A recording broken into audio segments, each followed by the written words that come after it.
دونك عادل اليوم لازم راهو المغرب يحتذى به كمثال بصراحه في كل شيء، في الاستراتيجيه اللي عملوها، في الثقه اللي عطاوها للمدرب، لانه كما قال المدرب راهو ماكش بشرطه ان تكون عندك خبره كافيه تدرب 10 او 11 نادي كبير باش تمسك المنتخب.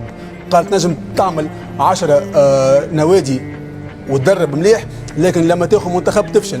هذايا قال يا عندك كفاءه يا ما عندكش، كسوسوا صغير والا كبير. التدريب راهو كفاءات، راه ماهيش معناها صحيح الخبره عندها دور تعلمك برشا حاجات، لكن يا عندك الكفاءه يا ما عندكش. دونك اليوم هذا راقي بصراحه تحدى الناس الكل، تحدى يعني برشا منتخبات. راهو خرج كروا، راهو ربح بلجيكا، برتغال، ربح اسبانيا، ربح كندا، عمل نول يعني مع وصيف بطل العالم كرواتيا. هذا مش بالصدفه راه.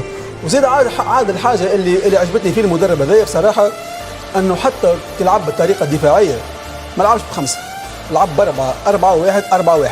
معناها صحيح سكر، لكن ما وراش، ما عطاش حتى اللاعبين. تعرف فما دي ميساج يتعطاو يعني من لي سونترونور اللاعبين، لما تلعب خمسه انت تلعب 4 ماتشات لعبتهم باربعه ومشيت مليح. دونك اليوم امام البرتغال فريق فني كبير كان نجم يلعب خمسه، لكن هو معناها سوكي يسير كل شيء تعدى في المخ يعني مونتالمون عدى الميساج اللي باش نلعبوا باربعه نفس الطريقه التكتيكيه وكامل به ونجح به.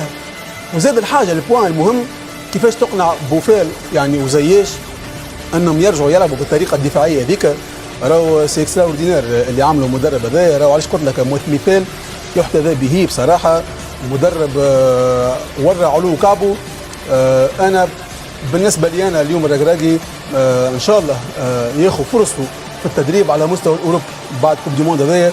لازم كان فلت فيه طبعا لجع يعني، على اعتباره اليوم المنتخب المغربي بهذا المدرب وبهذا الفريق ما تصورش كان باش يفرط في التركيبه ككل، في المجموعه ككل اللي قاعده تحقق في احلام وطموحات الشعب المغربي والشعوب العربيه ايضا من خلال هذا المردود الكبير وهذه النتيجه الباهره. شوف عادل، ان انترينور يعني يوصل يعمل دومي فينال كوب دي موند مع المروك، وهو سكي يسور من المدرب هذايا حتى كي يتكلم يغزل البيت ظاهر، معناها يعطيك في حاجات انه المدرب العربي ينجم ياخذ لاوروبا. دونك علاش قلت لك انا على ركراكي بصفه عامه ان شاء الله هو يبدا بالبادره هذه ويمسك نادي في اوروبا كبير، وحتى شيء ما مستحيل.